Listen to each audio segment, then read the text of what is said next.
இன்றைய வாழ்க்கை முறையில் நாம் தினமும் காலையில் கண்விழிப்பது முதல் இரவு தூங்கும் வரை நம்முடைய தினசரி வேலைகள் அனைத்தும் நேரத்தை மையமாக கொண்டு செயல்படுகிறது. நேரத்தை பயன்படுத்தி ஒரு வேலையை செய்தால் அந்த வேலையை சரியான முறையில் செய்து முடிக்கலாம். இவ்வாறு முக்கியத்துவம் வாய்ந்த நேரத்தை எப்படி கண்டுபிடிக்கப்பட்டது என்பதை பற்றி இந்த வீடியோவில் பார்க்கலாம்.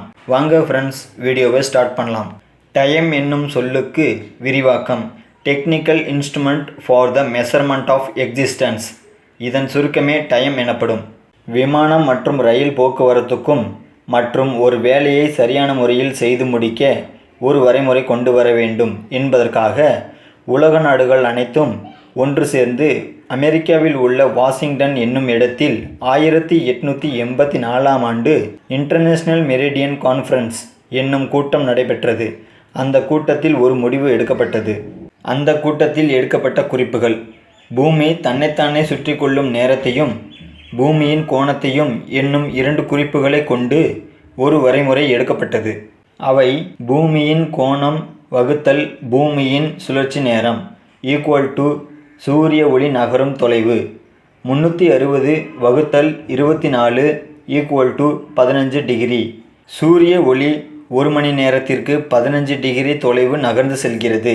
15 டிகிரி என்பது ஒரு கோட்டின் மதிப்பு. எனவே 360 வகுத்தல் 15 டிகிரி ஈக்குவல் டு 24 கோடுகள். எனவே பூமியை சுற்றி 24 கோடுகள் வரையப்படுகின்றன. அதாவது தீர்க்கரேகை அட்சரேகை என்ற 2 கற்பனை கோடுகள் வரையப்படுகின்றது. செங்குத்தாக வரையப்படும் கோடுகள் தீர்க்கரேகை கோடுகள் என்றும் கிடைமட்டமாக வரையப்படும் கோடுகள் அட்சரேகை கோடுகள் என்றும் அழைக்கப்படுகிறது. உலக வரைபடத்தின் மூலம் டைம் ஜோன் கோடுகளை பார்க்கலாம். உலக வரைபடத்தில் இருக்கும் ஒரு கோடு 15 டிகிரி வேல்யூ என எடுத்துக்கொண்டு மொத்தம் 24 கோடுகள் வரைய வேண்டும். மையப்புள்ளி அதாவது சென்டர் பாயிண்ட் மையப்புள்ளி வரைய வேண்டும் என்றால் உலக வரைபடத்தில் வரையப்பட்ட 24 கோடுகளை 2ஆக பிரிக்க வேண்டும். வலது பக்கம் 12 கோடுகள், இடது பக்கம் 12 கோடுகள் என்று பிரிக்க வேண்டும்.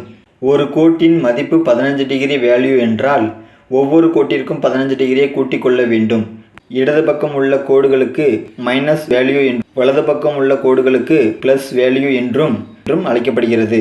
இடது பக்கம் உள்ள 12 கோடுகளுக்கும் வலது பக்கம் உள்ள 12 கோடுகளுக்கும் இடையில்தான் மையப்புள்ளி வரைய வேண்டும். பிளஸ் 15 டிகிரி அல்லது மைனஸ் 15 டிகிரி இரண்டில் ஏதாவது ஒன்றை எடுத்துக்கொண்டு அதை 2ஆல் வகுக்க வேண்டும்.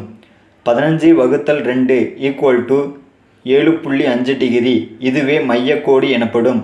இக்கோட்டிற்கு ஜீரோ லைன் என்று பெயர். ஜீரோ லைன் அல்லது மையக்கோடு. எனவே மையக்கோடு 7.5 டிகிரியில் வரையும் பொழுது ஜீரோ லைன் தொடும் முதல் நாடு இங்கிலாந்து.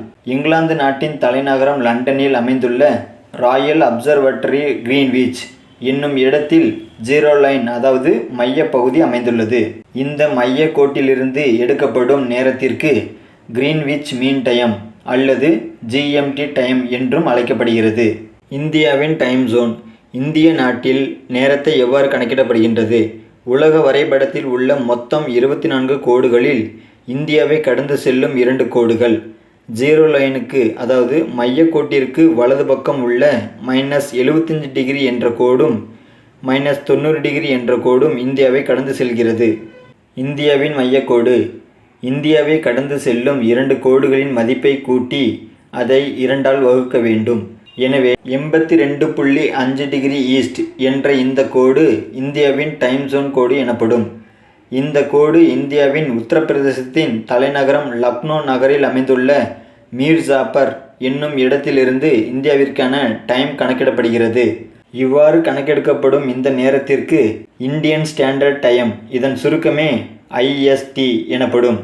இந்தியாவின் டைம் கிரீன்விச் மீன் டைம் அல்லது GMT நேரத்திற்கு +5.30 நிமிடங்கள் கூடுதலாக உள்ளது.